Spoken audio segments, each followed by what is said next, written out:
Hello दोस्तों, नमस्ते, प्रणाम। मैं हूं आपको उर्मिला। एक मेरा न्यू चैनल खुला हुआ है, उस पर एक बहुत दर्द भरा शिव चर्चा गीत है। गीत लेकर के आई हूं। गीत कैसा लगता है कमेंट बॉक्स में ज़रूर बताइएगा। तो देखिए, जब एक औरत जिंदा थी तब तक कहती थी तो कोई सुनता नहीं था। जब मर जाती है तो उसकी आत्मा क्या कहती है, तो आइए गीत के माध्यम से सुनाती हूँ। घरवा में मरला ये पियावा, दुआरवा पे मरला हो राम। घरवा में मरला हो पियावा, दुआरवा पे मरला हो राम। मारिए मारिए हो पियावा, दियाला आंगनवा में पटक। मारिए मारिए हो पियावा, दियाला आंगनवा में पटक। घरवा से पिया मोरा आइला, बाइला मोड़तरिया हो टार। घरवा से पिया मोरा आइला, बाइला मोड़तरिया हो टार। उठा उठा धनिया सोहागिन, बतिया कैला हो राम। कि उठा उठा धनिया सोहागिन, बतिया कैला हो राम। तो देखिए कैसे उसकी आत्मा बोलती है। जब हम बोलनी हो पियावा, तब बतियो न कैला हो राम। कि जब हम बोलनी हो पियावा, तब बतियो न कैला हो राम। कि शिव जी का साजल बरियतिया, उठियो न पैमे हो राम। कि शिव गुरु का साजल बरियतिया, उठियो न पैमे हो राम। कि बाहर से बेटा मोर आइला, बाइला गुड़तरिया होटा। कि बाहर से बेटा मोर आइला, बाइला गुड़तरिया होटा।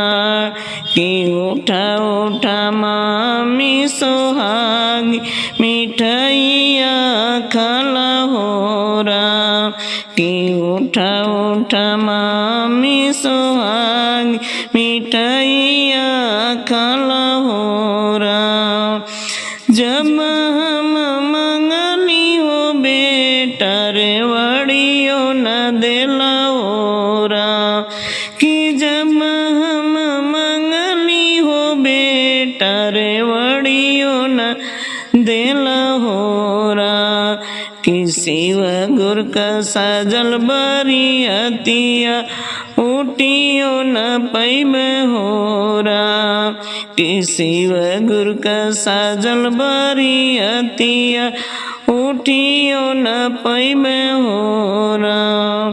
कि ससुर से दिया मोरी आइली, मुहावा पकड़ी हो रो।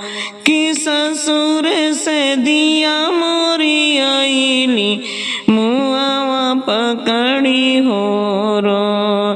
कि उठा उठा मामी सोहागिन, सड़िया पैना हो राम। कि उठा उठा मामी सोहागिन, सड़िया पैना हो राम। जब हम मंगली हो बेटी, लुगरियो न देलू हो राम। कि जब हम मंगली हो बेटी, लुगरियो न देलू हो राम। कि शिव गुरु का साजल बरियतिया, लवटियो न पैमे हो राम। कि शिव गुरु का साजल बरियतिया, लवटियो न पैमे हो राम। कि घरवा में मरला हो पियावा, दुआरवा पे मरला हो राम।